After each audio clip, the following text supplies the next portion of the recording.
وخاتم النبيين محمد الأمين وعلى آله وصحبه أجمعين. أما بعد فقد قال الله تبارك وتعالى في سورة بني إسرائيل: أعوذ بالله من الشيطان الرجيم بسم الله الرحمن الرحيم. عسى ربكم أن يرحمكم وإن عدتم عدنا وجعلنا جهنم للكافرين حصيرا. إن هذا القرآن يهدي للتي هي أقوم ويبشر المؤمنين الذين يعملون الصالحات أن لهم أجرا كبيرا وأن الذين لا يؤمنون بالآخرة أعتدنا لهم عذابا أليما. صدق الله العظيم. وعن عمر بن الخطاب رضي الله تعالى عنه قال قال رسول الله صلى الله عليه وسلم: إن الله يرفع بهذا الكتاب أقواما ويضع به آخرين. رواه مسلم رحمه الله.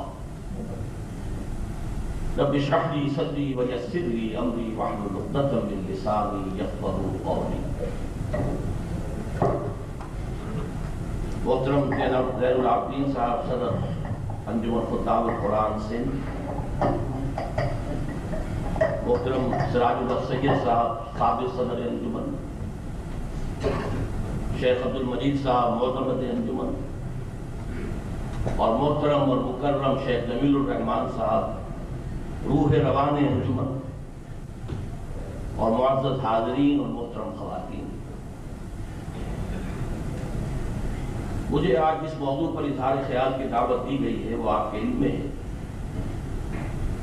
اور آپ کو بخوبی اندازہ ہوگا کہ یہ موضوع طوالت طلب ہے۔ دوسری طرف یہ بات بھی آپ کے علم میں آ چکی ہے کہ میری طبیعت ٹھیک نہیں ہے، ایک ہفتہ نہیں 2 ہفتے سے میں شدید علیل ہوں،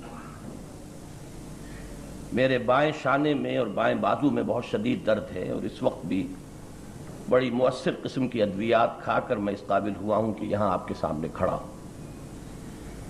بہرحال یہ بھی ایک ڈائلیما ہے، اور مجھے اپنی آج کی گفتگو کو در حقیقت ایک ڈائلیما کے حوالے ہی سے شروع کرنا ہے۔ اس وقت صرف اس ڈائلیما کا حوالہ اس لیے ہے کہ آپ سے استدعا کروں کہ آپ میرے لیے دعا کریں کہ میں جو باتیں عرض کرنا چاہتا ہوں وہ میں اپنے اطمینان کی حد تک آپ کے سامنے رکھ سکوں۔ اس کے لیے آپ سے مزید مدد یہ درکار ہوگی کہ توجہ کو مرتکز رکھیں۔ آج میں اپنی پوری کوشش کروں گا کہ انداز خطیبانہ نہ ہو اور دھیمے انداز میں بات آپ کے سامنے رکھوں، اس میں تکرار بھی نہیں آئے گی، لہذا آپ کے لیے بھی ضروری ہوگا کہ اپنی توجہ کو مرکوز رکھیں۔ اس وقت ہم قومی اور ملی اور ملکی سطح پر جس صورتحال سے دوچار ہیں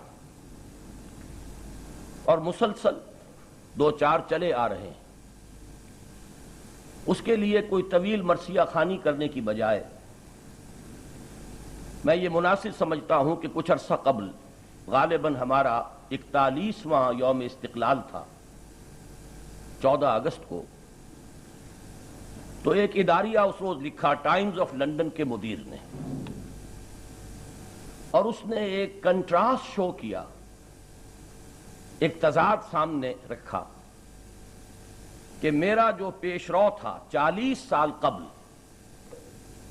جب بر عظیم پاک و ہند تقسیم ہو رہا تھا اور 2 آزاد ملک عالم وجود میں آ رہے تھے، تو اس وقت جو ٹائمز آف لنڈن کا ایڈیٹر تھا اس نے اداریہ لکھا تھا، اور اس نے اس خیال کا اظہار کیا تھا کہ آج جو 2 نئے ملک دنیا میں وجود میں آ رہے ہیں، ان میں سے جہاں تک بھارت کا تعلق ہے اس کا مستقبل بہت تاریک ہے،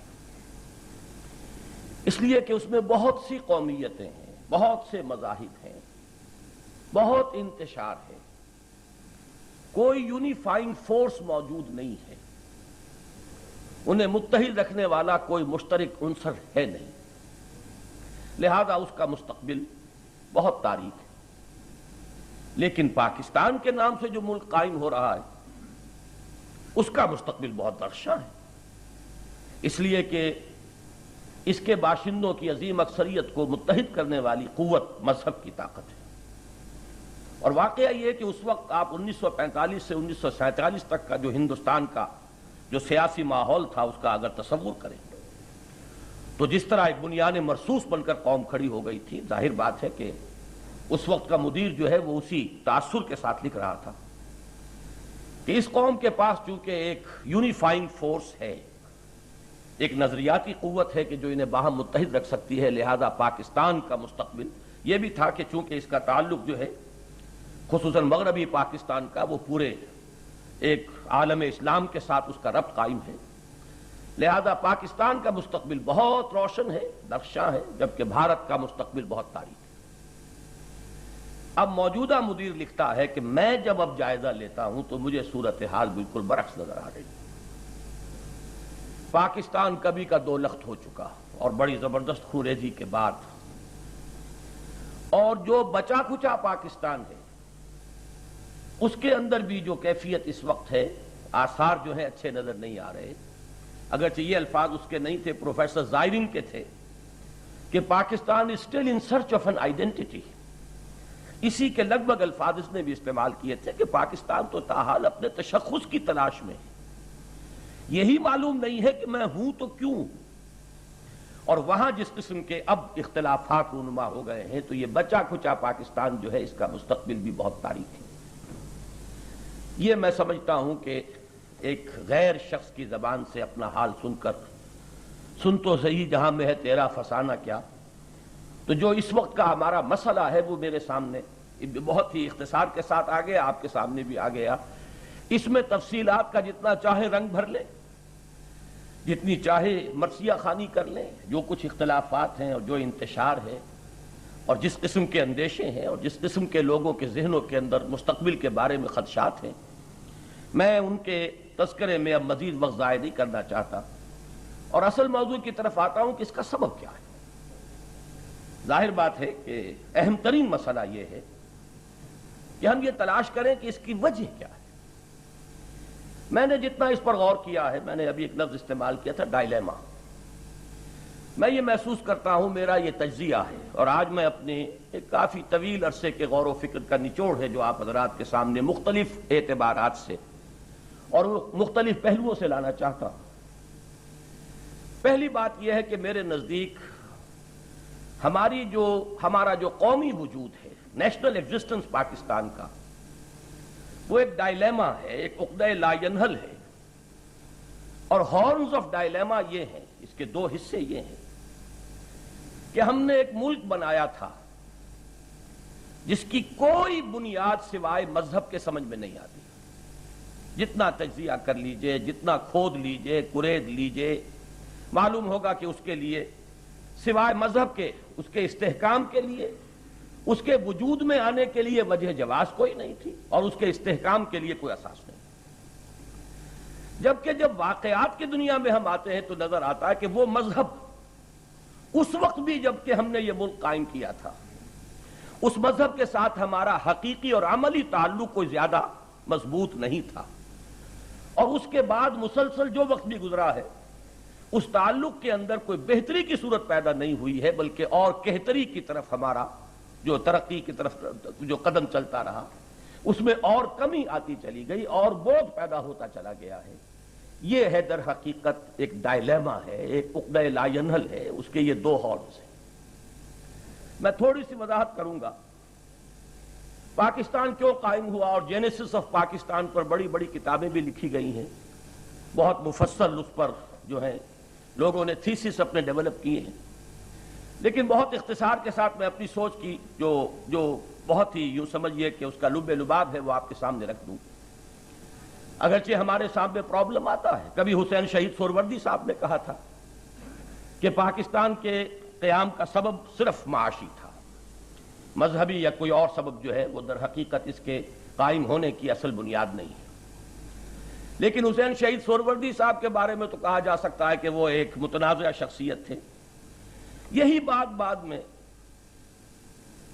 نور الامین صاحب نے بھی کہی، اور وہ سب کو معلوم ہے کہ اول سے آخر تک مسلم لیگی رہے، ان کے ہاں ان کا کوئی ایسا کنٹروورشیل معاملہ نہیں رہا شخصیت کے اعتبار سے۔ ان کا بھی ایک بڑا طویل انٹرویو آیا تھا، اردو ڈائجسٹ میں شائع ہوا تھا. انہوں نے بھی اپنا تجزیہ فائنل یہی دیا کہ اصل جو وجوہات ہیں وہ معاشی تھے. یہ تو ذرا کچھ قدیم زمانے کی بات ہو گئی ہے. چند سال پہلے کی بات ہے، دولتانہ صاحب نے کہا کہ یہ خالص سیاسی مسئلہ تھا، اور ان سے بھی آگے بڑھ کر جو بات کہی شوکت حیات خان صاحب نے کہ یہ پاکستان کا مطلب کیا، لا الہ الا اللہ، یہ تو کچھ لڑکوں نے کوئی نعرہ ایجاد کر لیا تھا، یہ کچھ سنجیدہ بات نہیں تھی، واقعہ یہ ہے کہ یہ خالص سیاسی مسئلہ تھا. اب سوال یہ پیدا ہوتا ہے کہ پھر کیا اس کا؟ ایک طرف یہ ہے کہ نعرہ ہے جو بڑے زور شور سے لگا تھا اس وقت، خواہ وہ چھوکروں نے ایجاد کیا ہو، لیکن یہ کہ پھر لگا تھا وہ پوری شدت کے ساتھ، راس کماری سے اور خیبر تک اس نے ہندوستان کی سرزمین کو گجا دیا تھا. دوسری طرف یہ کہ ہماری جتنی بھی سیاسی یہ 40 سالہ زندگی کا اکثر و بیشتر حصہ تو وہ تھا جس میں کہ اپوزیشن کے پلیٹ فارم سے نعرہ لگتا تھا مذہب کا. پھر 11 برس ہم پر وہ بھی آئے ہیں کہ ایوان حکومت سے نعرہ لگا مذہب کا. اور واقعہ یہ ہے کہ اکثر و بیشتر لوگ، حساس لوگ تو الرجک ہو گئے ہیں اس سے کہ یہ پاکستان اور اسلام اور اسلام اور پاکستان، بلکہ بعض حضرات شاید نوزیٹنگ ایک کیفیت محسوس کرتے ہیں اس بحث سے. لیکن میں آپ کو پھر دعوت دوں گا کہ سنجیدگی کے ساتھ ہم غور کریں. اس وقت یہ کوئی پبلک جلسہ نہیں ہے، ایک نشست ہے، محدود نشست ہے. اس میں ذرا سنجیدگی کے ساتھ غور کریں کہ واقعہ کیا ہے، پاکستان کیوں وجود میں آیا. میرے نزدیک اس مسئلے کے 3 لیولز ہیں، اور تینوں لیولز کو علیحدہ علیحدہ آئیڈینٹیفائی نہ کیا جائے تو پھر بہت سا الجھاؤ پیدا ہو جاتا ہے. اور میں اس کی مثال دیا کرتا ہوں کہ جیسے پانی ہماری زمین پر، اس کے بھی 3 لیولز ہیں. گراؤنڈ واٹر ہے سرفس لیول پر، دریا ہے، نہریں ہیں، ندیاں ہیں. ذرا نیچے جائیے سب سوائل واٹر ہے، 30 40 50 60 70 فٹ پر، ہینڈ پمپ سے، کنویں سے ہم اس کو نکالتے ہیں. اور پھر نیچے جائیے 300 400 فٹ 500 فٹ 700 فٹ، وہاں سے وہ آپ ٹیوب ویل کے ذریعے سے نہایت صاف شفاف پانی نکالتے ہیں پینے کے لیے. بڑے شہروں میں کوشش ہوتی ہے کہ اسی کو حاصل کیا جائے. اسی طرح اس مسئلے کی بھی 3 لیول ہیں. جہاں تک وہ گراؤنڈ کا تعلق ہے، سرفیس واٹر، اس کے مشابہ تو یہ بات ہے کہ پاکستان اسلام کے نام پر بنا. یہ بات تو وہ ہے جو میں سمجھتا ہوں کہ کوئی شخص گھٹائی پر اتر آئے تو بات اور ہے، ورنہ کوئی شخص اس کا انکار نہیں کرے گا. پوری دنیا میں مانا جاتا ہے 2 ملک شمار کیے جاتے ہیں جو مذہب کی بنیاد پر قائم ہوئے، ایک پاکستان اور ایک اسرائیل. اگرچہ اسرائیل کے بارے میں سمجھتا ہوں کہ یہ بات غلط ہے، لیکن پاکستان کے بارے میں صحیح ہے کہ پاکستان اسلام کے نام پر بنا.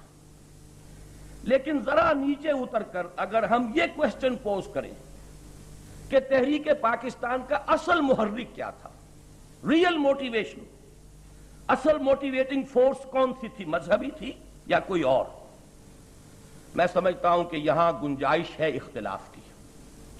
اور آپ میں سے بہت سے حضرات شاید حیران ہوں کہ میری اپنی ذاتی رائے یہ ہے کہ اصل جذبہ محرکہ مذہبی نہیں تھا. اس لیے کہ میرے نزدیک کسی تحریک کا جو اصل جذبہ محرکہ ہے وہ سب سے زیادہ نمایاں اور گاڑھا نظر آنا چاہیے اس کی قیادت میں، جبکہ پاکستان کی اصل قیادت مذہبی لوگوں پر مشتمل نہیں تھی. شرافت اور ہے، صداقت اور ہے، کردار کی قوت اور ہے، یہ چیزیں علیحدہ ہیں. مذہبی شخصیت یہ بالکل اپنا، یہ لفظ اپنی ایک کنوٹیشن رکھتا ہے، اس کا اپنا ایک مفہوم ہے. اگرچہ علماء بھی آخری مراحل میں آئے ہیں تحریک پاکستان میں، لیکن وہ معاونین تھے، وہ مؤید تھے، ان کو اصل قیادت میں جو ہے کوئی حصہ حاصل نہیں تھا. اصل قیادت تحریک پاکستان کی مذہبی لوگوں پر مشتمل نہیں تھی. لہذا ہمیں یہ حقیقت اچھی طرح سمجھنی چاہیے اور 2 اور 2 4 کی طرح ماننی چاہیے. We must face the facts کہ تحریک پاکستان کا اصل جذبہ محرکہ مذہبی نہیں تھا. کیا تھا؟ اب اس کیا میں اصل میں اگر آپ اسے صرف سیاسی کہتے ہیں تو بھی غلط ہے، بات پوری نہیں ہوگی. اگر صرف معاشی کہتے ہیں جزوی طور پر وہ بھی بات صحیح ہے، لیکن یہ کہ وہ بھی پورے فینومینن کو ایکسپلین نہیں کر پاتی. میرے نزدیک اس کے لیے لفظ ہوگا قومی. یہ ایک قومی موٹیویشن تھی. ایک چھوٹی قوم کو بڑی قوم سے اندیشہ لاحق ہو گیا تھا. اس اندیشے کے بہت دور کے اسباب ہیں. خود ہم نے جو کچھ کیا 1000 برس تک ان کے ساتھ وہ بھی اس اندیشے میں شامل ہے. اور یہ کہ بہرحال ایک نیچرل فینومینن ہے، سابق حکمرانوں کے خلاف ایک جذبہ ہوتا ہے. پھر یہ کہ وہ ہم سے دنیاوی دوڑ میں بہت آگے نکل گئے تھے. نیشنل ری بلڈنگ کا ورک جو ہے ان کے ہاں بہت پہلے شروع ہو گیا تھا، تعلیم میں، تنظیم میں، بیداری میں ہم سے بہت آگے تھے. تو ایک فیئر کمپلیکس تھا مسلمان قوم پر کہ یہ قوم ہمیں ایکسپلائٹ کرے گی، معاشی میدان میں بھی، سماجی سطح پر بھی ہمارے تشخص کو یہ باقی نہیں رہنے دے گی. مذہبی اعتبار سے بھی شدی اور سنگتن کی تحریکیں جو تھیں ان سے اندیشہ پیدا ہو گیا تھا کہ یہ ہمارے مذہب کو بھی برداشت نہیں کریں گے. لہذا ایک قوم کا لفظ جو ہے وہ میں سمجھتا ہوں کہ بہت صحیح ہے. ظاہر بات ہے کہ قوم کے ساتھ اس کا معاشی مسئلہ بھی ہے، قوم کے ساتھ اس کا لسانی مسئلہ بھی ہے، قوم کے ساتھ اس کا سماجی مسئلہ بھی ہے، قوم کے ساتھ اس کا مذہبی مسئلہ بھی ہے. تو یہ در حقیقت ایک چھوٹی قوم کو بڑی قوم کا خوف تھا جس نے پاکستان بنوایا. البتہ اب ذرا تھرڈ لیول پر آئیے اور کوشچن اب یہ پوز کیجئے کہ جس قوم کو یہ خطرہ لاحق ہوا تھا اس قوم کو قوم بنانے والا عنصر کون سا تھا؟ اس کی قومیت کی بنیاد کیا تھی؟ آیا وہ نسل کی بنیاد پر ایک قوم تھی؟ نہیں. آیا وہ زبان کی بنیاد پر ایک قوم تھی؟ نہیں. آیا وہ لباس یا کلچر کی بنیاد پر ایک قوم تھی؟ نہیں. آیا ایٹنگ ہیبٹس کے اعتبار سے ان کو ایک قوم کہا جا سکتا؟ نہیں. اب آپ اندازہ کیجئے، کہاں ایک پٹھان اور بلوچی عورت کا لباس، کہاں مشرقی پاکستان کی ایک مسلمان خاتون کا لباس. یہاں کی اس پٹھان اور بلوچی عورت کے نزدیک وہ لباس ہوگا ہی نہیں، اس کو لباس تسلیم ہی نہیں کیا جائے گا جو مشرقی پاکستان کی ایک مسلمان خاتون جو ہے اس کو ایک لباس کی حیثیت سے استعمال کرتے. معلوم ہوا کہ اور کسی بھی اعتبار سے وہ ایک قوم نہیں تھے، ان کو قوم بنانے والی شے صرف ایک تھی اور وہ مذہب. تو معلوم یہ ہوا کہ فائنل انالیسس میں ہم پھر وہیں پہنچ گئے. خواہ اس تحریک کا اصل موٹیویشن کا معاملہ جو ہے مذہب سے متعلق نہ ہو، لیکن اس قومی تحریک کی اساس سوائے مذہب کے اور کوئی نہیں بنتی، اس لیے کہ اس قوم کو قوم بنانے والی شے سوائے دین اور مذہب کے اور کوئی عامل اس میں شامل نہیں. یہ تو میرا تجزیہ ہے پاکستان کے جینیسس کے بارے میں کہ اس کی بنیاد سوائے مذہب کے اور کوئی نہیں. البتہ ہم اس مسئلے کو مستقبل کے مورخ کے حوالے کر سکتے ہیں. اصل مسئلہ تو یہ ہے کہ یہ ملک ہے، ہم ہیں. خالص مادی اعتبار سے دیکھا جائے تو ہمارا مستقبل اس سے متعلق ہے، ہماری آئندہ نسلوں کا مستقبل اس سے متعلق ہے. اس ملک کو اگر عزت اور وقار نصیب ہے تو ہمیں بھی نصیب ہے، اگر نہیں ہے تو ظاہر بات ہے کہ اصل ذلت اور رسوائی تو ہماری ہے پوری دنیا میں. اس اعتبار سے بہت ہی پریگمیٹک انداز ہے جو میں آپ کے سامنے رکھ رہا ہوں کہ ہم سوچیں اس ملک میں یکجہتی پیدا کرنے والی شے، اس ملک کے اندر اتحاد پیدا کرنے والی شے، اس ملک کے اندر ایک جذبہ ابھارنے والی اور قربانی کا جذبہ پیدا کرنے والی شے کون سی ہے؟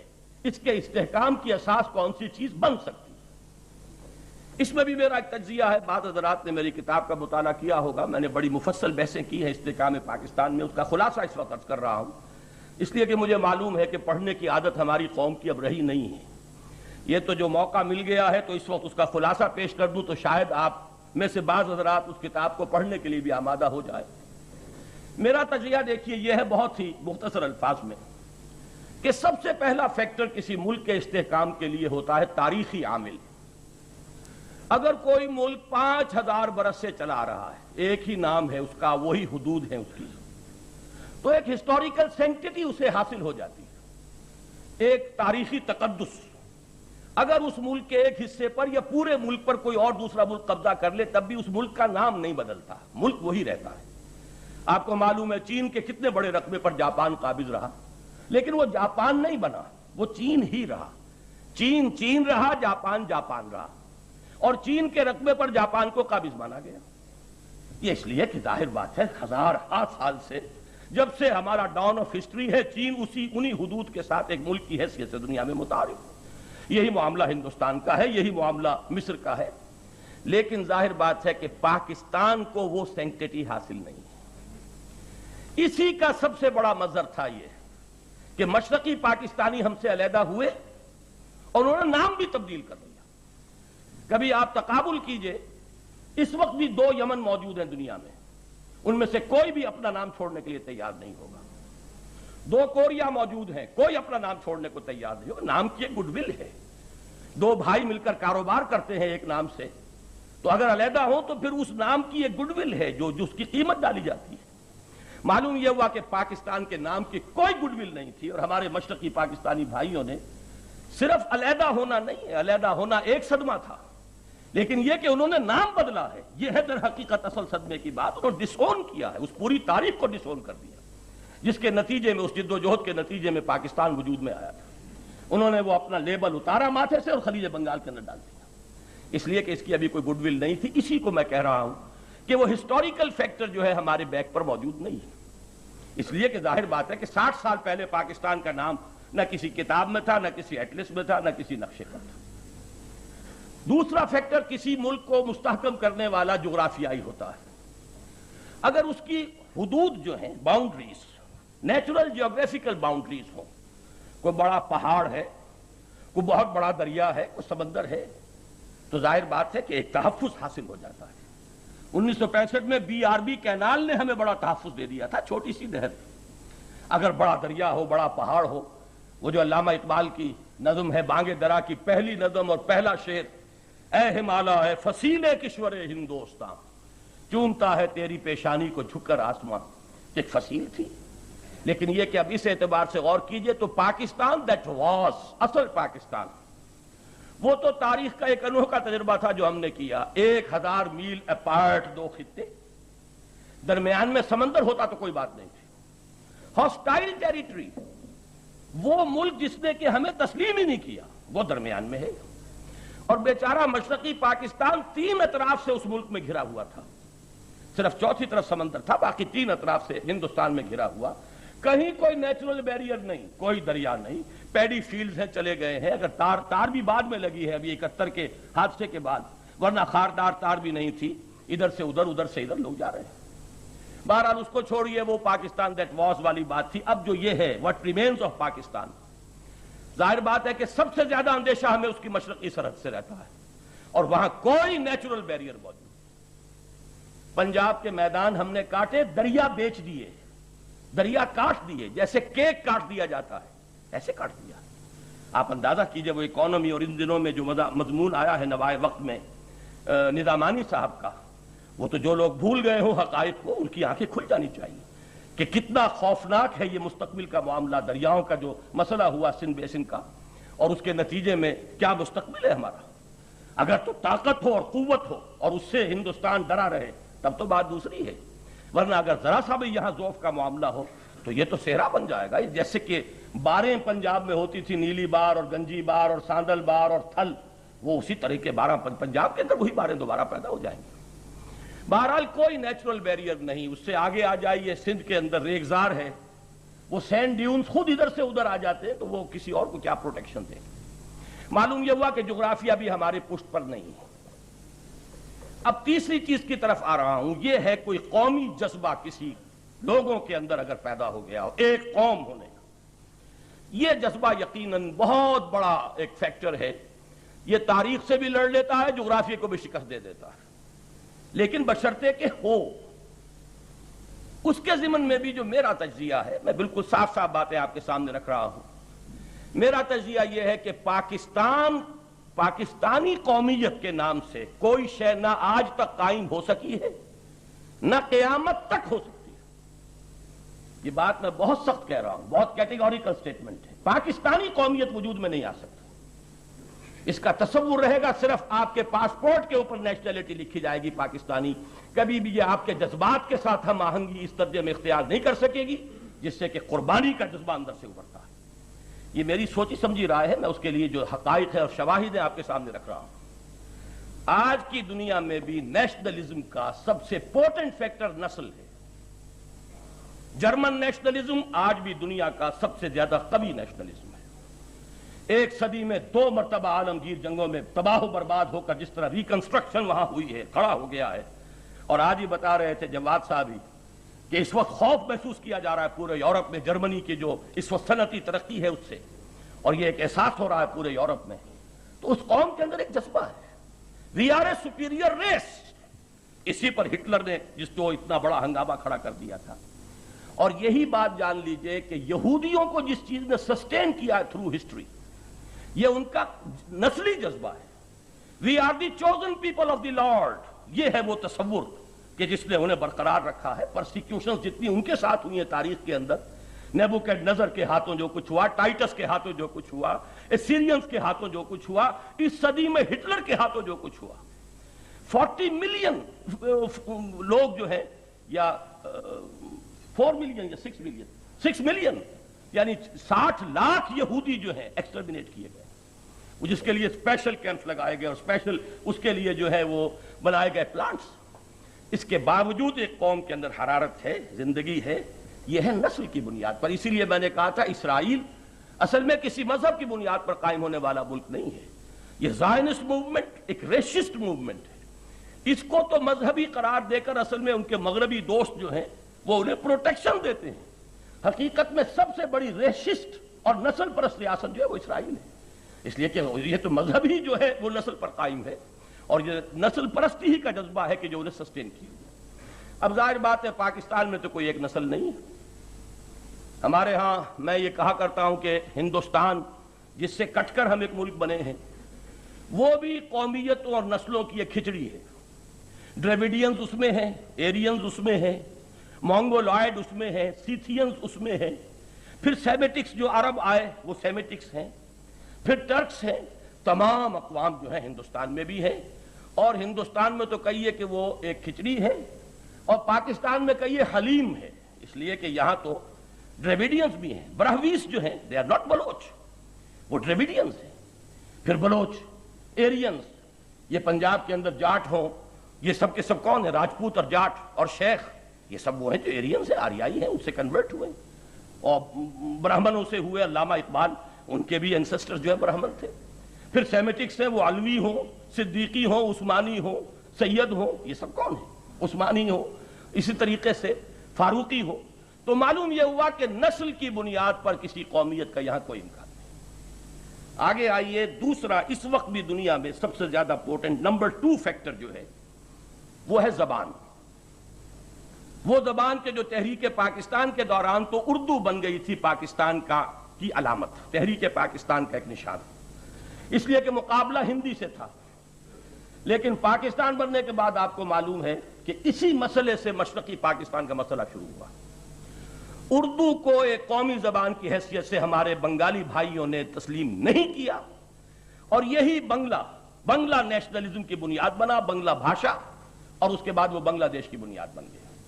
اور حقائق یہی ہیں کہ بقیہ تمام زبانیں جو ہیں پاکستان کی وہ اردو کی سپریمیسی کو گوارا کرنے کے لیے تیار ہیں، لیکن آپ اس حقیقت سے صرف نگاہ نہیں کر سکتے کہ سندھی ہرگز تیار نہیں ہے کہ وہ سندھی کو سیکنڈ لینگویج کی حیثیت سے قبول کرے، اور آپ انہیں نظر انداز نہیں کر سکتے۔ ان کا کلیم ہے سندھی زیادہ پرانی زبان ہے، یہ اردو کل کی زبان ہے۔ سب سے پہلی تفسیر جو ہے قرآن مجید کی وہ سندھی میں لکھی گئی، اور انگریز کے زمانے میں بھی وہاں پر دفتر سندھی، جیسے کہ پنجاب میں دفتر اردو ہوتا تھا، وہ دفتر سندھی تھا، سارا کام جو ہے پروونشل آفیسز کے اندر سندھی میں ہو رہا تھا۔ بہرحال میں اس وقت کوئی مسئلہ جو ہے زبان کا اس پر گفتگو نہیں کرنا چاہتا، جو نتیجہ ہے وہ صرف یہ کہ کوئی لنگوسٹک نیشنلزم بھی پاکستان کو ایک کرنے والا نہیں ہے، ڈیوائیڈ کرنے والے تو ہوں گے، اس کی یکجہتی کی ضمانت دینے والا کوئی ایک جو ہے کوئی ایک لسانی قومیت موجود نہیں۔ اب آگے آئیے، آخری شے ہے جو اس دور کی پیداوار ہے، علامہ اقبال نے جسے بہت بڑی لعنت قرار دیا تھا، لیکن یہ کہ اس وقت دنیا کے اندر محبوب ترین شے وہی ہے، اور وہ ہے ٹیریٹوریل نیشنلزم، وطنی قومیت۔ کسی ایک ملک کے رہنے والے سب ایک قوم ہوں، وہ ہندو ہوں، مسلمان ہوں، سکھ ہوں، پارسی ہوں، عیسائی ہوں، اس سے قطع نظر نسل کوئی ہو، مذہب کوئی ہو، لیکن چونکہ وہ پاکستان کی حدود میں رہتے لہذا ایک قوم ہے۔ یہ ہے واحد ایک بات جس کے حوالے سے پاکستانی قومیت کا لفظ آپ استعمال کرتے ہیں، جس کے بارے میں نے یہ عرض کیا کہ واقعہ یہ ہے کہ نہ آج تک وہ کہیں وجود میں آئی ہے، نہ قیامت تک آ سکتی۔ وجہ کیا ہے؟ اسی کی نفی پر تو ہم نے تحریک چلا کر ملک بنایا۔ کانگریس سے جھگڑا کیا تھا ہمارا؟ 2 نیشن تھیوری کیا تھی؟ ہم نے کہا تھا، ان کا قول یہ تھا کہ ہندوستان میں رہنے والے سب ایک قوم ہے۔ ہم نے کہا نہیں، ہماری قومیت کی بنیاد مذہب ہے، دین ہے، ہم ایک علیحدہ قوم ہے۔ سارے جھگڑے کی بنیاد یہ ہے، لہذا کیسے ممکن ہے کہ ایک ملک تو قائم کریں آپ ایک نظریے کی کامل نفی پر؟ اس دور میں میں اور ہے جام اور ہے جم اور، ساقی نے بنا کی روش لطف و ستم اور، تہذیب کے آذر نے ترشوائے صنم اور، مسلم نے بھی تعمیر کیا اپنا حرم، اور ان تازہ خداؤں میں بڑا سب سے وطن ہے، جو پیرہن اس کا ہے وہ مذہب کا کفن ہے۔ یہ تو شدت ہے۔ مجھے غالب یاد آ رہا ہے کہ عرض کیجئے جوہر اندیشہ کی گرمی کہاں، کچھ خیال آیا تھا وحشت کا کہ صحرا جل اٹھا۔ یہ شدت۔ لیکن یہ کہ آج آپ چاہتے ہیں کہ وہ ساری تقسیم ختم ہو جائے اور پھر ایک ملک بن جائے، ایک قوم بن جائے ملک کی بنیاد پر، یہ انہونی بات ہے۔ پھر یہ کہ مسلمان کا ایک خمیر ہے، وہ پریکٹسنگ مسلم ہو یا نہ ہو، مسلمان ماں کا دودھ پیا ہے۔ صدیوں کی ایک اجتماعی ذہنیت جو ہے، یونگ نے جس کو کہا ہے، وہ کلیکٹیو کانشس اور کلیکٹیو کانشنس، ایک اجتماعی ضمیر بھی ہوتا ہے، ایک اجتماعی سب کانشس مائنڈ بھی ہوتا ہے۔ مسلمان کا خمیر جس مٹی سے اٹھا ہے اس میں زمین کے ساتھ وہ تعلق ہے ہی نہیں کہ اس کی بنا پر کوئی قومیت کا جذبہ پیدا ہو سکے۔ آفاقی اس کا، مسلم ہے ہم وطن ہے سارا جہاں ہمارا، اس کا ایک آفاقی آؤٹ لک ہے۔ خاص طور پر بر عظیم پاک و ہند میں رہنے والوں کا یہ آفاقی آؤٹ لک رہا ہے ہمیشہ سے۔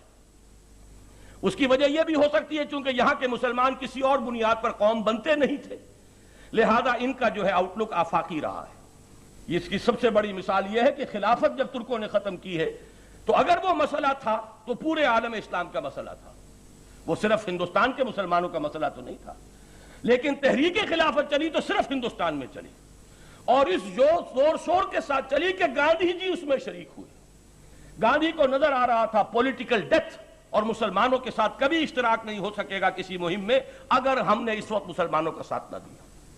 بولی اماں محمد علی کی جان بیٹا خلافت پہ دے دو، جیسے کبھی اس کے بعد جو ہے 25-30 سال بعد نعرہ لگا ہے پاکستان کا، اسی طریقے کا نعرہ تھا یہ، بولی اماں محمد علی کی جان بیٹا خلافت پہ دے دو، اور پورے ہندوستان میں ایک شور و غوغا، اور وہ ایک تحریک تھی۔ تو معلوم یہ ہوا کہ یہ چیز پاکستانی قومیت نام کی کوئی شے یہاں وجود میں نہیں آ سکتی۔ بائی پروسیس آف ایلیمینیشن میں جہاں پہنچا ہوں، آپ بھی اس پر غور کیجئے، وہ یہ ہے ہمارے پاس کوئی سہارا موجود نہیں سوائے اسی سہارے کے جس سہارے سے ہم وجود میں آئے تھے۔ اب بھی واحد ہے ایک، وہ جو اقبال نے کہا کہ کافر نہ توانی شد ناچار مسلمان شو، تم تو کافر ہو ہی نہیں سکتے، تمہیں تو لامحالہ مسلمان ہونا پڑے گا اگر آپ پاکستان کی ایک سیپریٹ آئیڈینٹی کو برقرار رکھنا چاہتے ہیں، پاکستان کو ایک علیحدہ اور خود مختار ملک کی حیثیت سے ترقی دینا چاہتے ہیں، مستحکم کرنا چاہتے ہیں۔ تو کوئی شخص کتنا ہی انالیسس کر کے مجھے بتا دے، کوئی دوسری بنیاد نہیں ہے سوائے اس کے کہ اسی مذہبی جذبے کو اپیل کیا جائے دوبارہ، کہ جو مذہبی جذبہ اس کے وجود میں آنے کا ذریعہ بنا دے۔ البتہ یہاں سے اب ایک دوسری بات میں عرض کر رہا ہوں، میں نے یہ تو کہہ دیا کہ وہی مذہبی جذبہ، لیکن ایک اعتبار سے غور کیجئے گا، زمین و آسمان کا فرق ہے۔ وہ مذہبی جذبہ جو پاکستان کے وجود میں آنے کا سبب بن گیا تھا، اور وہ مذہبی جذبہ جو اس وقت ہمیں درکار ہے، اس میں زمین و آسمان کا فرق ہے۔ وہ فرق کس اعتبار سے ہے؟ اس وقت مقابلہ تھا ہندو قوم سے، لہذا نام کا مسلمان ہونا بھی کافی تھا۔ مسلم ہے تو مسلم لیگ میں آ، زانی ہو، شرابی ہو، شراب کا ٹھیکہ کھولے ہوئے ہو، چکلا چلا رہا ہو، کچھ نہیں، کوئی پرواہ نہیں، مسلم ہے، جو نام ہے مسلم ہے تو مسلم لیگ میں آ۔ لہذا وہ چونکہ معاملہ ہندو سے تھا، لہذا وہاں وہ نام کا اسلام، قومی اسلام، نسلی اسلام، اسلام کا ایک صرف جذباتی لگاؤ، یہ کام کر گیا۔ اب ظاہر بات ہے کہ وہ ہندو تو ہے سرحد کے پار، کہیں تھوڑا بہت نظر آ جاتا ہوگا سندھ میں، بلوچستان میں، باقی بائی اینڈ لارج تو وہ مسلمان جو ہے پاکستان کا، اسے ہندو نظر نہیں آتا، اور اسے اندازہ نہیں ہے کہ وہاں کیا منصوبے ہیں، تیری بربادیوں کے کیا مشورے ہیں۔ یہاں جو معاملہ ہے وہ ہندو سامنے نہیں ہے، ہندو ذہنیت اب اس کے سامنے نہیں ہے۔ وہ ہندو ذہنیت کہ ایک طرف اسٹیشن کے مسلمان پانی ہے تو دوسرے کنارے پر ہندو پانی ہوگا، جہاں پانی منقسم تھے۔ ایک بچہ سفر کرتا تھا، اور میں چونکہ سفر کیا کرتا تھا ہر گرمیوں کے موسم میں حصار سے دہلی، اور وہ ہر اسٹیشن کے اوپر دیکھتا تھا کہ ایک کونے پر اگر ہوگا ہندو پانی تو دوسرے پر مسلمان پانی، اور ہندو کے برتن کو ہاتھ لگا نہیں اور وہ بھرشٹ ہوا نہیں۔ تو انہوں نے ہمیں اپنے علیحدہ ہونے کا تشخص دیا ہے اور شعور دیا ہے، اور ہمیں علیحدہ محسوس کرایا گیا کہ تم علیحدہ۔ اب وہ چیز یہاں موجود نہیں ہے۔ یہاں اب اگر کوئی مذہبی جذبہ کام کر سکتا ہے تو وہ جو حقیقی ہو، واقعی ہو، عملی ہو، جس کا تعلق عمل کے ساتھ ہو، کردار کے ساتھ ہو، اخلاق کے ساتھ ہو، وہ جذبہ اگر حقیقی اور واقعی ہو تو اب بھی اس قوم کو بہت بڑی طاقت بنا سکتا ہے، اس کے اندر سوئی ہوئی وہ قوتیں جو ہیں ان کو جگا سکتا ہے، ان میں قربانی کا مادہ پیدا کر سکتا ہے، لیکن جیسا کہ میں نے عرض کیا وہ نام کا نعرہ اب نہیں چل سکتا۔ نام کا نعرہ کبھی کبھی تھوڑی سی سیاسی کسی مہم میں، وہ نظام مصطفیٰ کی مہم ہو یا کوئی اور مہم ہو، اس میں تھوڑے سے وقت کے لیے کچھ ہنگامہ زور شور، جبکہ کچھ دوسرے جو اصل پولیٹیکل ایشوز ہیں وہ درمیان میں پیچھے موجود ہوں تو کچھ ایک کاسمیٹک ٹریٹمنٹ جو ہے وہ آپ مذہب کے نعرے کے ساتھ لگا لیں، وہ دوسری بات ہے۔ کوئی حقیقی تعمیری کام صرف اس مذہبی جذبے پر ہو سکے گا کہ جو حقیقی ہو، واقعی ہو، عملی ہو، جس کی جڑیں اخلاق میں ہوں، کردار میں ہوں، لوگوں کی سوچ میں ہوں، ان کے فکر میں ہوں، ان کے نظریات میں ہوں۔ اگر یہ شکل ہوگی تو یہ پاکستان بہت بڑی طاقت بن سکے گا، اگر نہیں ہوگی تو ہماری تباہی جو ہے وہ بالکل یوں سمجھیے کہ رائٹنگ آن دی وال کی مانند ہے۔ اب اگر ذرا اس کا جائزہ ہم لے لیں، عملی اعتبار سے ہمارا تعلق کیا ہے۔ میں نے ایک زمانے میں، مجھے یاد پڑتا ہے کہ ایک تجزیہ کیا تھا، آج بھی میں سمجھتا ہوں کہ وہ اس وقت سے زیادہ صحیح ہے، کہ جہاں تک اسلام کے ساتھ عملی تعلق کا معاملہ ہے، اگر ہم تجزیہ کرنا چاہیں تو ہمارا معاشرہ 4 کانسنٹرک سرکلز پر مشتمل ہے۔ ایک مرکز کے گرد 4 دائرے ہیں، ایک چھوٹا، پھر بڑا، پھر بڑا، پھر بہت بڑا۔ یہ جو سب سے بڑا دائرہ ہے آخری باہر کا، جس میں میرے نزدیک 85% آبادی ہماری ہے، اس کے بارے میں میں سخت الفاظ کہہ رہا ہوں، آپ غور کیجئے لیکن سوچئے، الفاظ کی ظاہری سختی پر نہ جائیے، حقائق پر نظر رکھیے۔ جب تک نہ زندگی کے حقائق پہ ہو نظر، تیرا زجاج ہو نہ سکے گا حریف سنگ۔ میرے نزدیک 85% آبادی کا دین و مذہب سے کوئی تعلق سوائے اس کے نام مسلمانوں کے۔ اس لیے اس میں آپ تہواروں کو چھوڑ دیجئے، تہوار منانا، شادی بیاہ، یہ تو آپ کے سوشل کسٹمز ہیں۔ عملی تعلق کا کم سے کم پیمانہ جو حدیث نے دیا ہے ہمیں، الفرق بین الاسلام والکفر الصلاۃ، کفر اور اسلام کے مابین حد فاصل نماز سے۔ جائزہ لے لیجئے کہ آپ کے معاشرے کی کتنی فیصد آبادی جو ہے وہ 5 وقتہ نماز کی پابند ہے۔ 1 فٹ رول ہے، اور یہ نہ سمجھیے کہ یہ صرف لکھپتیوں کروڑ پتیوں میں نمازی کم ہے۔ بات ہائی لینڈ میں اور آپ کہیں جھگیوں میں چلے جائیے، ایک ہی پرسنٹیج نظر آئے۔ آپ فٹ پاتھ پہ سونے والوں کو دیکھ لیجئے، ایک ہی پرسنٹیج نظر آئے، کوئی تعلق نہیں۔ صرف یہ ہے کہ مریں گے تو دفن کیے جائیں گے، عیدین کے اوپر شاید نماز پڑھ لیں، کپڑے پہن لیں، اللہ اللہ اور خیر صلی اللہ۔ اس کے سوا شادی ہوگی تو کوئی مولوی صاحب آئیں گے اور وہ نکاح پڑھائیں گے، اس کے سوا کوئی عملی تعلق موجود نہیں۔ اس سے اندر آئیے جو سیکنڈ سرکل ہے، اس میں میں یہ سمجھتا ہوں کہ ہماری آبادی کا ایک کافی بڑا حصہ، بقیہ 15 میں سے 10% کے قریب اس میں ہے۔ ان کا تعلق دین سے کچھ ہے، لیکن برا نہ مانیے، میں اس کے لیے 2 الفاظ استعمال کرتا ہوں کہ بہت محدود بھی ہے اور مست شدہ بھی ہے، لمیٹڈ بھی ہے، پرورٹڈ بھی ہے۔ لمیٹڈ اس معنی میں کہ مذہب کا تصور ہے نماز، روزہ، حج، زکوٰۃ، اللہ اللہ اور خیر صلی اللہ، یا نکاح طلاق۔ آگے کاروبار میں مذہب، لین دین میں مذہب، بیع و شراء میں مذہب، مالیات میں مذہب، کہیں نہیں۔ اور یہ وہ طبقہ ہے جس سے ہماری جو کاروباری کمیونٹی ہے اس کا بہت بڑا طبقہ اس سے متعلق ہے۔ مذہب کا جو ڈھانچہ ہمارے معاشرے میں وہ ان کی بدولت ہے۔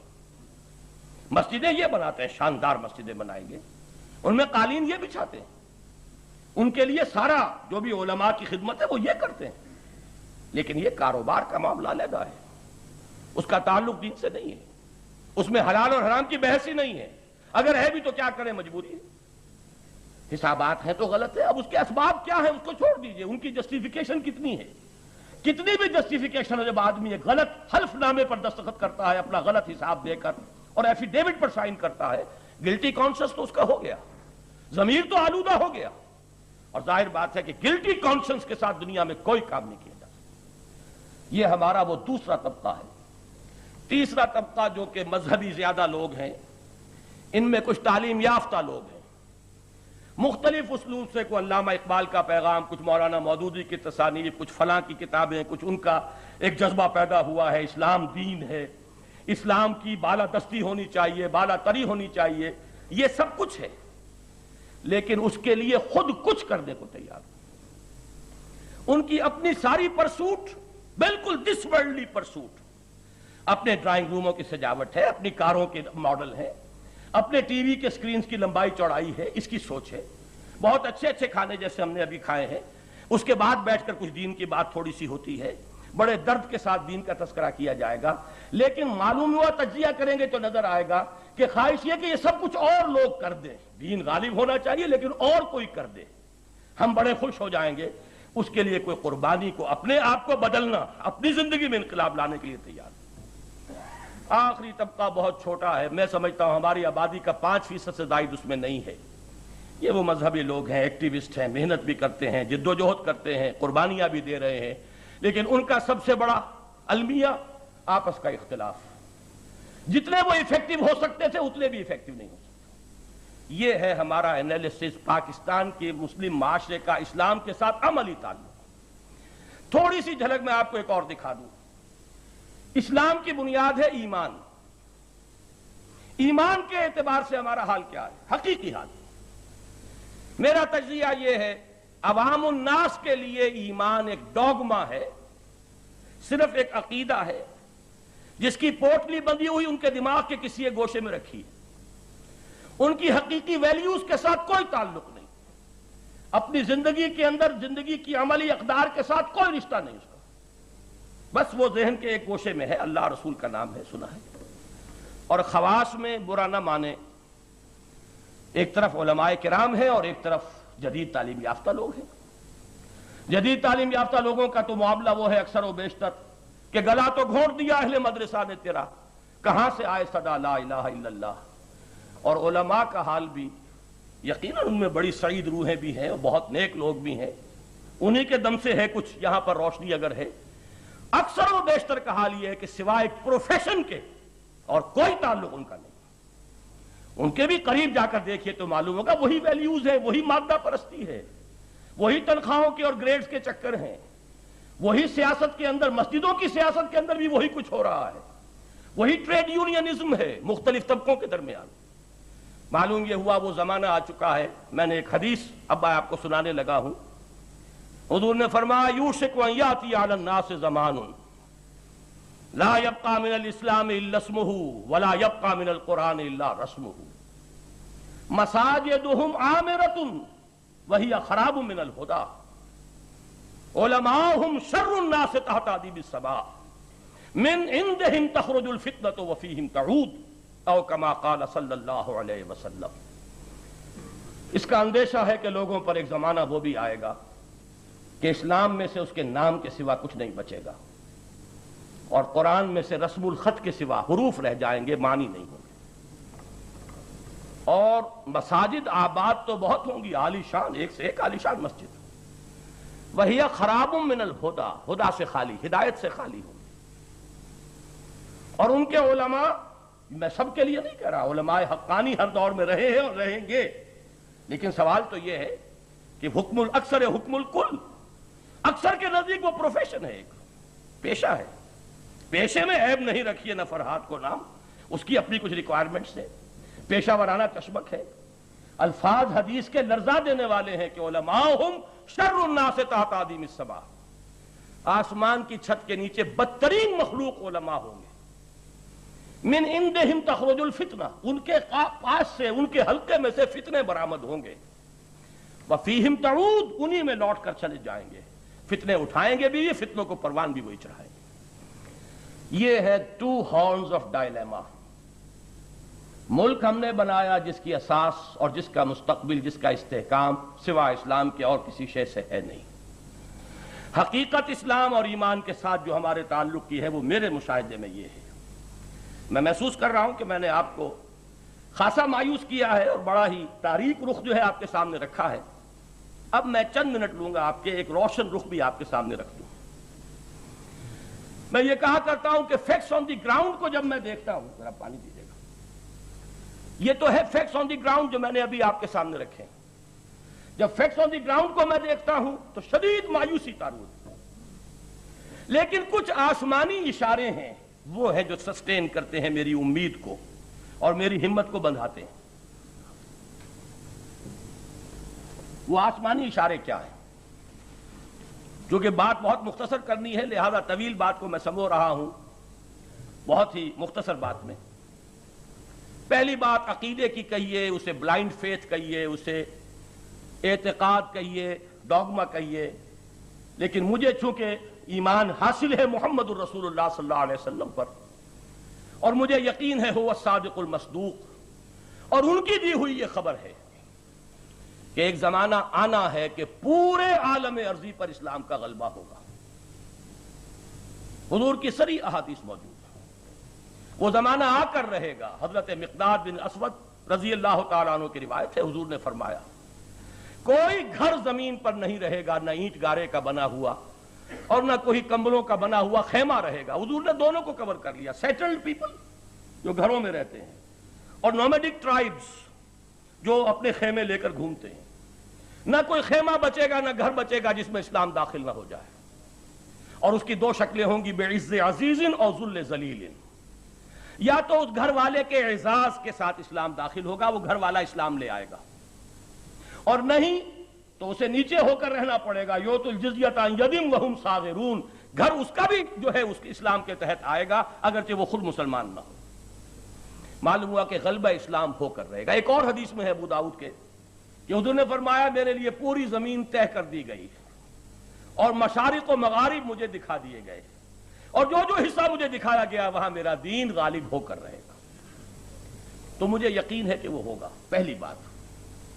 دوسری بات یہ کہ پچھلی 400 سال کی تاریخ مجھے یہ سوچنے پر مجبور کرتی ہے کہ یہی خطہ عرضی ہے جس سے اللہ تعالیٰ کی یہ مشیت وابستہ ہے۔ ہماری جو مجددین کا سلسلہ ہے، 1000 برس تک وہ سلسلہ ہندوستان سے باہر رہا۔ الف ثانی کے شروع ہوتے ہی، الف ثانی دوسرا ہزار، یعنی یہ جو ہجری کیلنڈر ہے ہمارا، 11ویں صدی کے آغاز کے ساتھ ہی تجدید دین کا پورا سلسلہ اس بر عظیم پاک و ہند کے ساتھ متعلق ہو گیا۔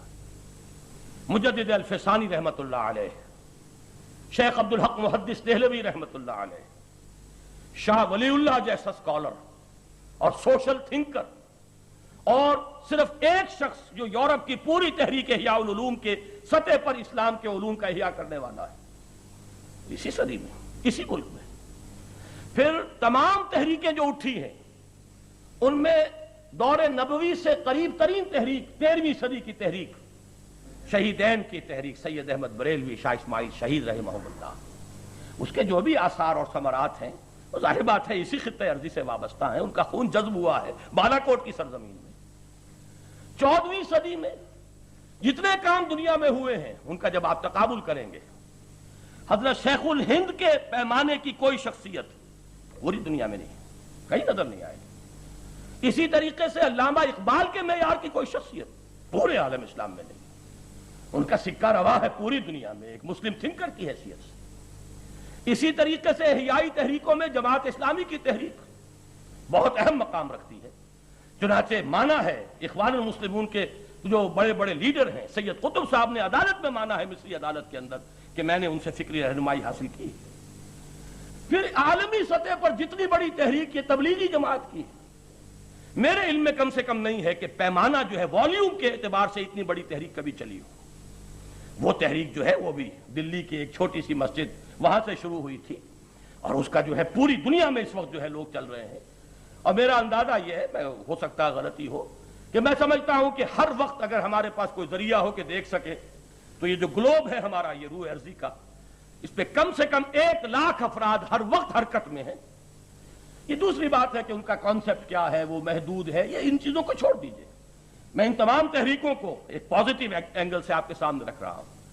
ظاہر بات ہے کہ ان تمام تحریکوں کا مبدا، اس کا منبع، اس کا سرچشمہ، اس زمین کا بننا یقیناً مشیت ایس ڈی میں کسی اسکیم کی نشاندہی کرنے والا۔ اس کے اوپر ایڈ کیجئے، یہ تھرڈ ورلڈ فینومینن بھی شمار کیا جا سکتا ہے آزادی کی تحریکیں، یورپین کولونیلزم سے نجات اور آزادی، فریڈم موومنٹس، اور عالم اسلام میں بھی تحریکیں چلی۔ لیکن آپ چلے جائیے انڈونیشیا سے موراکو تک، کسی مسلمان ملک میں آزادی کی تحریک اسلام کے نام پر نہیں چلی ہے. یہ صرف تحریک پاکستان ہے جو اسلام کے نام پر چلی ہے. پاکستان کا مطلب کیا؟ لا الہ الا اللہ. اس کو چھوڑ دیجئے موٹیویشن کیا تھی، جذبہ کیا تھا، کیوں تھا، لیکن یہ دی فیکٹ ریمینز، واقعہ تو رہے گا سامنے موجود کہ آپ انڈونیشیا میں اسلام کا نام نہیں لیا گیا. کمال اتا ترک نے ترک نیشنلزم کی بنیاد پر سیو کیا ہے ترکی کو. ناصر صاحب نے اٹھا کر اگر پھینکا ہے میڈیٹرینین میں انگریزوں کو تو عرب نیشنلزم کی بنیاد پر، اور نحن ابناء الفرائنہ کے نعرے پر اٹھا کر پھینکا ہے. باس نیشنلزم جو ہے وہ سارا کا سارا عرب ممالک کے اندر، اور وہ تو اب پھیل رہا ہے، ابھی کوئی کمی کی طرف نہیں آیا. آج تو سعودی عرب میں الاسلام والعروبہ، اب یہ حرف عطف آنے لگا ہے دونوں کے درمیان، عرب اور اسلام. معلوم یہ ہوا کہ اب یہ دونوں چیزیں ایک نہیں ہیں. حرف عطف تو مغایرت کا متقاضی ہے، اس لیے اب دو چیزیں ہیں. تو معلوم یہ ہوا کہ صرف ایک خطہ ہے کہ جہاں وہ تحریک چلی آزادی کی تو وہ اسلام کو انووک کیا گیا اور کہیں نہیں کیا گیا. اور میں یہ سمجھتا ہوں کہ پاکستان کے قیام میں یہ چیزیں بھی میں لکھ چکا ہوں. میرے سامنے تو یہ جو سمجھیے فیکٹس ہیں جو میں آج یاد دلا رہا ہوں آپ کو. پاکستان کا قائم ہونا اللہ کا ایک منشا، اللہ کا ایک فیصلہ تھا. 1 سال پہلے مولانا مدنی نے سلہٹ میں فرما دیا تھا کہ ملأ اعلیٰ میں پاکستان کے قیام کا فیصلہ ہو چکا ہے. یہ علیحدہ بات ہے کہ ان کا طرز عمل کیا تھا، وہ علیحدہ بحث ہے، اس کو میں اس وقت نہیں چھیڑ رہا. اور آپ کے علم میں ہے، حقیقت ہمارے سامنے ہے. اگر قائد اعظم کے کیبنٹ مشن پلان کو قبول کرنے کے بعد صرف ایک سٹیٹمنٹ نہرو کا نہ آتا تو پاکستان وجود میں نہیں آ سکتا تھا. اور حقیقت وہی تھی جو نہرو نے کہہ دی. کیونکہ آپ میں سے جن حضرات کے علم میں نہیں ہے وہ نوٹ کر لیں کہ وہ تو ایک یونین 3 زون، 10 سال کے بعد البتہ ہر زون کو ایک آپشن ملنا تھا کہ چاہے تو ساتھ رہے چاہے علیحدہ ہو جائے. نہرو جی خاموش نہیں رہ سکے. ان سے کسی نے پوچھا، ان کا کون جدا ہونے دیتا ہے بعد میں؟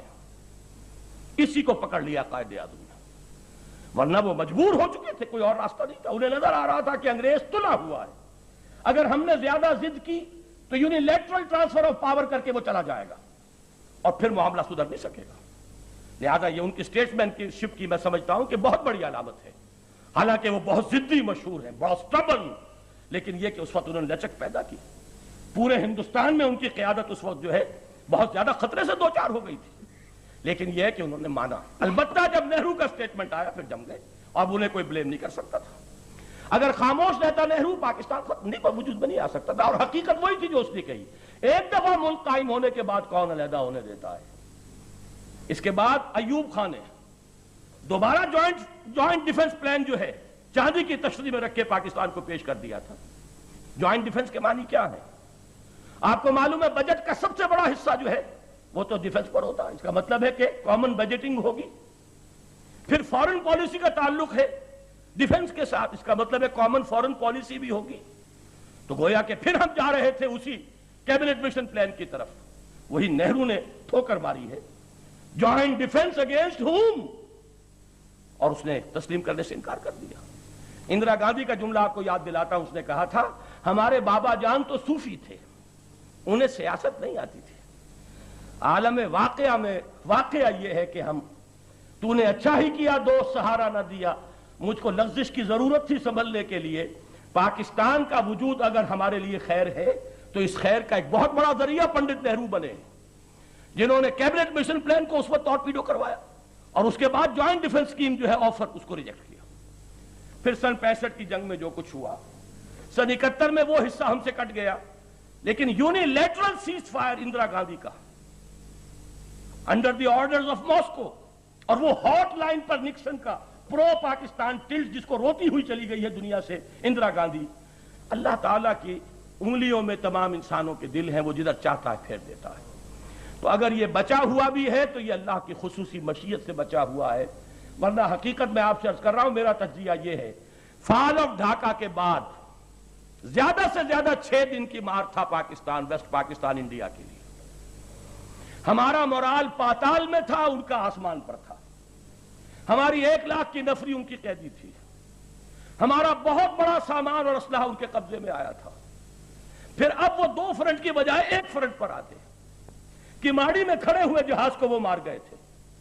ہماری ایئر ڈیفنس بالکل شیٹر ہو چکا تھا، اور 2 جگہ سے ہمارے جو ہے ڈیفنسز لینڈ ڈیفنسز ٹوٹ چکے تھے، راجستھان سیکٹر بھی اور ادھر شکر گڑھ سیکٹر بھی، سوائے اس کے کہ ایک ٹاسک فورس تھی جو ٹکا خان صاحب لے کر بیٹھے ہوئے تھے، یہ جو بند ہے سلیمان کی ہیڈ ورکس، بس اس کے سوا کچھ نہیں تھا۔ یہ حالات تھے لیکن اللہ نے بچایا ہے۔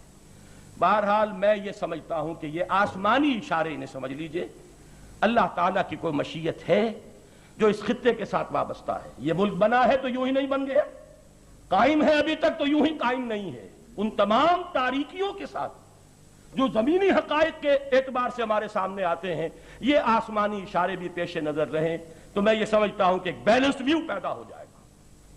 اب میں اپنی گفتگو کے آخری حصے پر آ رہا ہوں، کرنا کیا چاہیے۔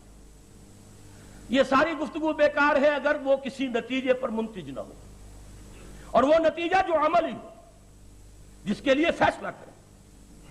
میں اسے 2 سٹیپس کے اندر اس وقت آپ کے سامنے رکھ رہا ہوں۔ پہلا کام یہ ہے کہ ایک عوامی سطح پر ایک تحریک ہو، وہ تحریک توبہ کی تحریک، اللہ کی طرف رجوع کی تحریک، اللہ کی جناب میں توبہ، عملی توبہ۔ یا ایھا الذین آمنوا توبوا الی اللہ توبۃ نصوحا، جس دین کو مانتے ہو اس پر عمل کرو، وہ دین تمہارے اخلاق میں سرایت کیے ہوئے نظر آئے، تمہارے کردار میں نظر آئے، نہ صرف اس کی فقہی تعلیمات، نہ صرف اس کی عبادات کا نظام، بلکہ اس کے اخلاق کا نظام، اس کی اقدار کا ایک مظہر جو ہے تمہارے کردار میں نظر آئے۔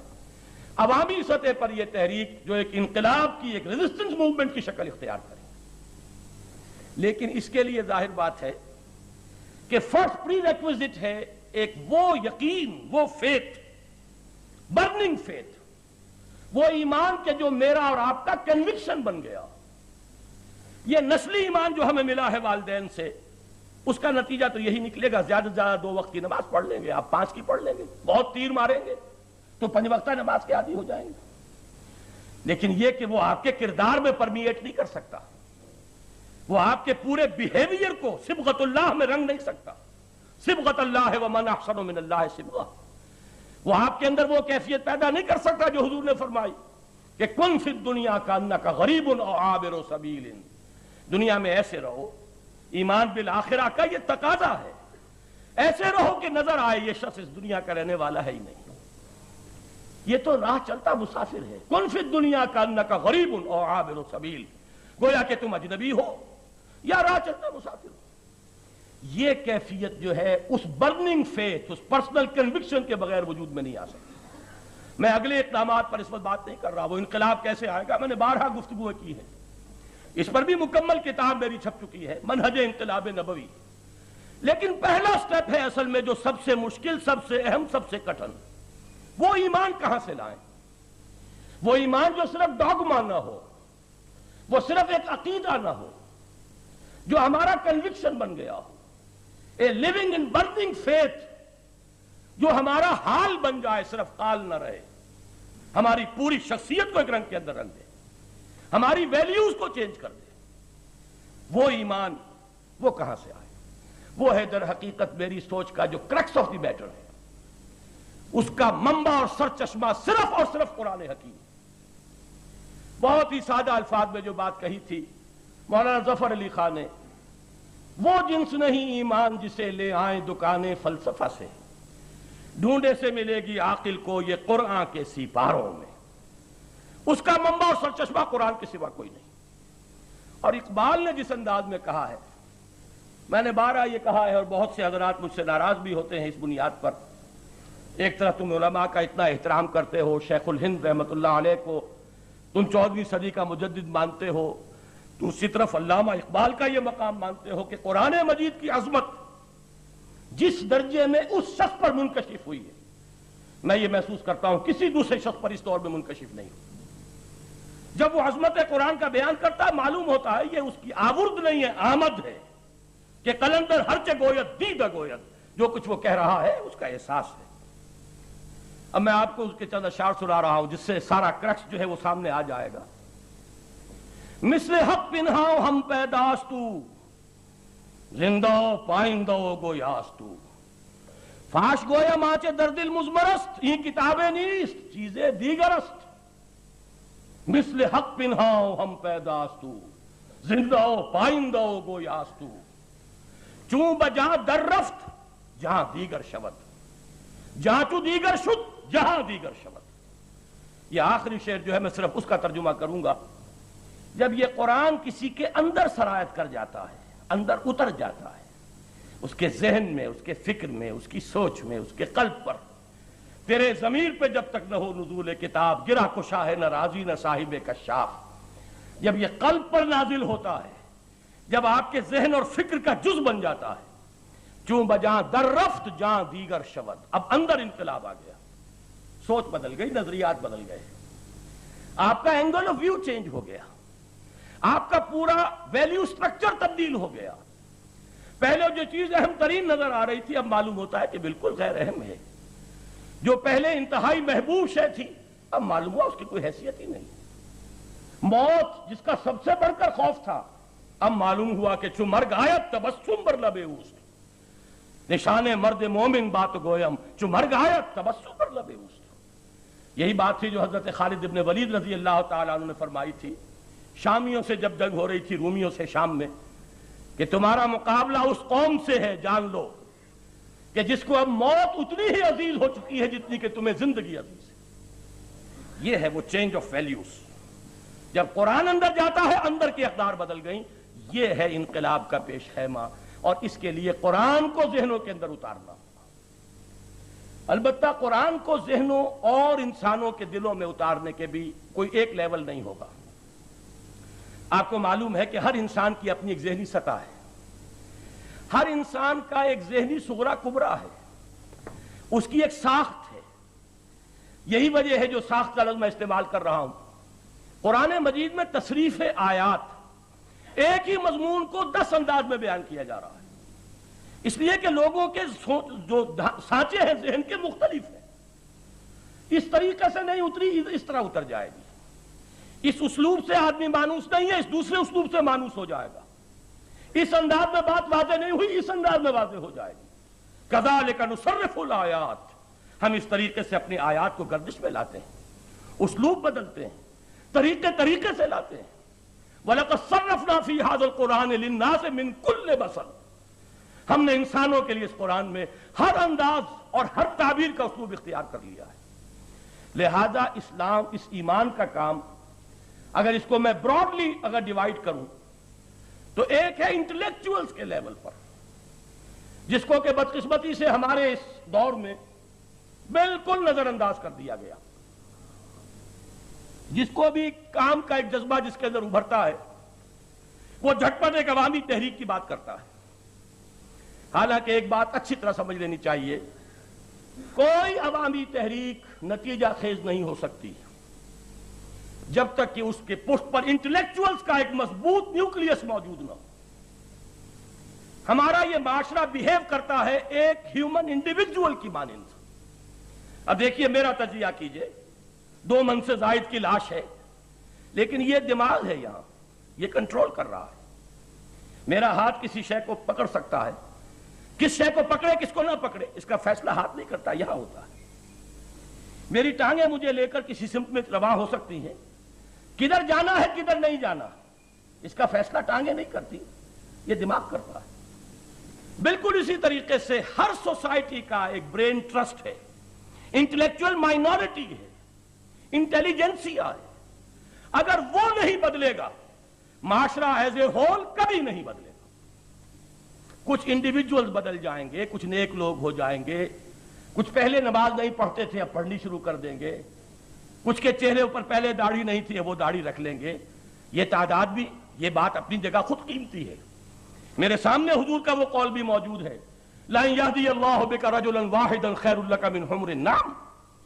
حضرت علی سے خطاب کر کے حضور نے فرمایا، اے علی اگر اللہ تمہارے ذریعے سے ایک انسان کو بھی ہدایت دے دے تو یہ سرخ اونٹوں سے بڑی دولت ہے۔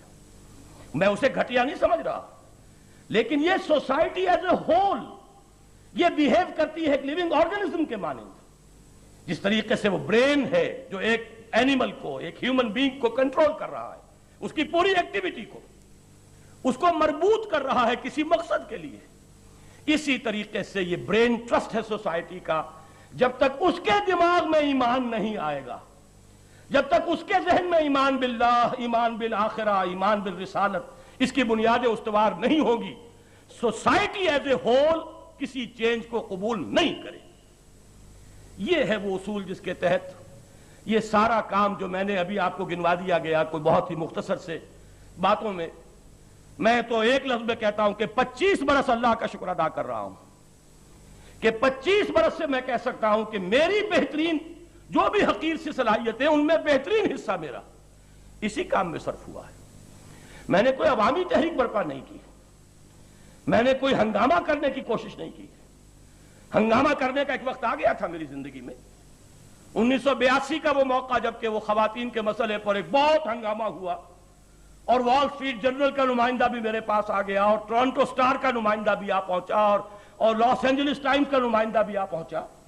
اس وقت اندیشہ ہو رہا تھا شاید کوئی خمینی پاکستان کے اندر پیدا ہو رہا ہے، لیکن میں نے اس وقت ضیاء الحق صاحب سے یہ کہا تھا جا کر، جب میں شورا سے استعفیٰ دینے گیا ہوں 5 جولائی 1982 کو، میں نے کہا تھا میں اس وقت پوزیشن میں ہوں کہ آپ کے خلاف کوئی تحریک اٹھا دوں، لیکن یہ کام مجھے نہیں کرنا۔ اس کی وجہ یہ ہے کہ میرے پاس ابھی کوئی جماعت تیار نہیں ہے کہ جو کنٹرول کر سکے۔ ہنگامہ کھڑا کر دینا تو کوئی فائدہ نہیں، اسے تو کوئی اور شخص استعمال کر لے گا۔ اس وقت ہماری اکثر و بیشتر دینی جماعتیں استعمال ہو رہی ہیں دوسروں کے ہاتھوں۔ جو بھی سیاست کے اندر حصہ لے رہے ہیں وہ کبھی ادھر کبھی ادھر، کبھی ادھر کبھی ادھر، کبھی نہ ادھر کبھی نہ ادھر، یہ شکل ہے کہ جس کا حال دنیا کے سامنے آ رہا ہے۔ لیکن یہ کہ وجہ کیا ہے؟ ایک پلیٹ فارم پر ایسی قوت کا فراہم ہو جانا کہ جو پھر اپنی طاقت پر اپنے بل بوتے کے اوپر کوئی تحریک اٹھائے۔ اس کا ایک موقع آیا تھا تو شریعت متحدہ شریعت محاذ کا میں نے اس میں شرکت اختیار کی تھی، اس لیے کہ وہ خالص مذہبی تھا معاملہ، اس کا کسی سیاسی جماعت سے کوئی تعلق نہیں تھا۔ لیکن یہ کہ بہرحال وہ ایک علیحدہ داستان ہے، اس کا تجربہ تو سب سے زیادہ تلخ ہوا ہے مجھے اپنی زندگی میں۔ بہرحال میں نے عرض کیا میں نے یہ کام نہیں کیا، اس کو جاننے کے باوجود اس وقت ہر بریلوی مسجد سے میرے حق میں تقریریں ہوئی، ہر دیوبندی مسجد سے میرے حق میں تقریریں ہوئی، ہر اہل حدیث مسجد سے تقریریں ہوئی، میاں طفیل محمد صاحب نے حیدرآباد میں میرے حق میں تقریر کی، یہاں جماعت اسلامی کی حلقہ خواتین نے جلوس نکالا میرے حق میں۔ تو اگر کوئی سیاسی مہم اٹھانے کا خیال ہوتا تو وہ وقت تو میرے لیے بڑا رائٹ تھا، لیکن وہ میرے پیش نظر نہیں ہے۔ یہ بات میں نے کہی جا کر face to face with Zia ul-Haq 5 جولائی مجھے یاد ہے 1982 جب شورا سے استعفیٰ دینے گیا ہوں، میں نے کہا کہ میں اٹھا سکتا ہوں تحریک آپ کے خلاف، لیکن مجھے یہ کام نہیں کرنا، اس لیے کہ جب تک وہ جماعت، وہ اہل ایمان جو کانشسلی مومن ہو، شعوری طور پر مومن ہو، جن کا حال بن چکا ہو ایمان، اور پھر وہ جہاد کے لیے میدان میں آئے، ڈسپلنڈ ہوں، ایک آرڈر کے اوپر کھڑے ہوں، حرکت کریں، اور ایک حکم کے اوپر رک جانے والے ہوں، اگر ایسی جماعت نہیں ہے تو کوئی کام آگے نہیں ہو سکتا۔ اس وقت تک وہ جماعت بناؤ، اور اس جماعت کو بنانے کا پہلا کام قرآن کو ذہنوں میں اتارو، اور خاص طور پر اس میں جو بھی اہم تر حصہ ہے معاشرے کا، انٹلیکچوئلز، انٹیلیجنسیا، برین ٹرسٹ، اس کو ٹارگٹ بناؤ۔ یہی وجہ ہے 25 برس اپنے صرف کرنے کے بعد، اگرچہ دنیاوی اعتبار سے کہا جا سکتا ہے، ایک صاحب نے کہا بھی ہے حال ہی میں کہ ناکام ہو گئے، لیکن یہ ہے کہ میں اپنے آپ کو انتہائی کامیاب سمجھتا ہوں۔ میں نے اپنی زندگی لگائی ہے اس کام کے اندر جو میرے نزدیک سب سے اہم، سب سے بنیادی کام۔ ابھی اس کے کچھ لینڈ مارکس آپ کو بتائے گئے، انجمن خدام القرآن قائم ہوئی، قرآن اکیڈمی قائم ہوئی، قرآن کالج قائم ہوا۔ آج میں اللہ کے فضل و کرم سے بڑے اطمینان کے ساتھ یہ کہہ سکتا ہوں، میں نے حال ہی میں لکھا بھی ہے حکمت قرآن کا جنوری فروری کا جو شمارہ آیا ہے مشترک، میں لکھ دیا ہے کہ مجھے بڑا اطمینان ہے۔ ایک طرف وہ قرآن مجید کی دعوت ایمانی اور دعوت انقلابی وہ لاکھوں کیسٹس کے ذریعے سے پھیل رہی ہے، دوسری طرف الحمدللہ نیکسٹ جنریشن میں کم سے کم 25-30 نوجوان ایسے تیار ہو چکے ہیں جو اسی درس پر درس دے رہے ہیں، اور وہ سب ایجوکیٹڈ لوگ ہیں۔ کوئی ان میں سے MBBS ہے، میرا اپنا بیٹا ایک MBBS ہے، ایک MA فلسفی کیے ہوئے ہیں، BDS ہے، سول انجینئرز ہیں، خطبے دے رہے ہیں، درس دے رہے ہیں، یہ ایک تحریک کی شکل کے اندر، اور یہ در حقیقت نتیجہ اس قرآن اکیڈمی کا، اس کی اسکالر اسکیم، اس کی 2 سالہ اسکیم۔ ہم نے 1,000 روپے وظیفہ دیا ہے MA MSCs کو، آئیے بیٹھیے 2 سال یہاں پر بیٹھ کر عربی سیکھیے، قرآن پڑھیے۔ 2 سال لوگوں نے لگائے ہیں۔ ابھی جنہوں نے آپ کے سامنے قرات کی تھی 1 سال لگا کر آئے، یہ زیادہ مکمل نہیں کر سکے، دوسرا سال گئے تھے وہاں۔